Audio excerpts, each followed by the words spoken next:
masa kecil-kecil kita ingatkan oh mak ayah tak sayang aku, orang keliling tak sayang aku. Tapi bila ingat balik apa yang kita buat masa kecil-kecil, kita banyak diam. Kita tak luahkan apa yang kita nak, apa yang kita perlukan, apa yang kita rasa, apa pendapat kita diam je. So orang keliling, mak ayah, adik-adik, dia ingatkan kita okey. Dia ingat kita okey, tapi sebenarnya tak okey. So siapa yang sakit? Diri sendiri, makan dalam. Tapi bila membesar ni kan, membesar, tengok apa punca dia semua tu, so mula suarakan pendapat sendiri, mula bagi tahu apa yang kita nak, apa yang kita perlukan, apa yang kita rasa. Baru orang keliling, orang ni, mak ayah pun macam, lah kenapa tak cakap, kenapa tak bagi tahu? Umi tak tahu, ayah tak tahu kan, kenapa tak cakap? So macam patutnya mak ayah lah yang tahu benda ni. Kenapa anak-anak, apa budak-budak pandai benda-benda macam ni. Tapi macam tu lah, walaupun mak ayah, walaupun dah berumur, walaupun umur dah 40, 50, 60, diorang akan buat apa yang diorang tahu. Sebab diorang pun belajar cara didik anak. Okay, cara didik anak, cara kenal budak-budak semua dari nenek moyang, daripada atuk nenek kan.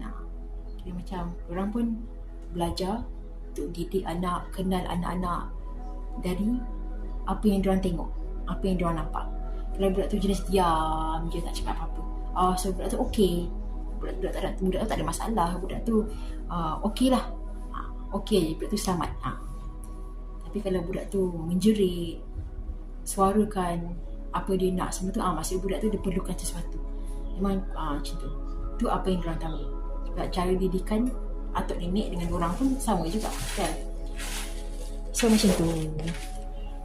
So bila dah besar ni, apa yang diri sendiri nak masa budak-budak tu tapi tak dapat dari mak ayah, daripada orang keliling, bila dah besar ni kan, kita dah tahu mana betul, mana salah. Kita dah boleh buat pilihan, buat keputusan sendiri. So kita dah besar ni kena jadi mak ayah untuk diri sendiri. So kita ni walaupun dah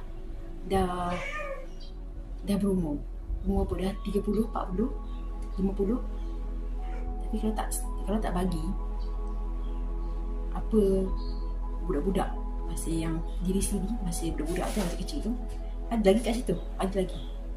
Tapi kalau perasaan tengok, kita keep attract, tapi kita keep buat macam ada habit, kita keep attract tadi orang keliling, kawan ke, boyfriend ke, girlfriend ke, orang keliling siapa pun, benda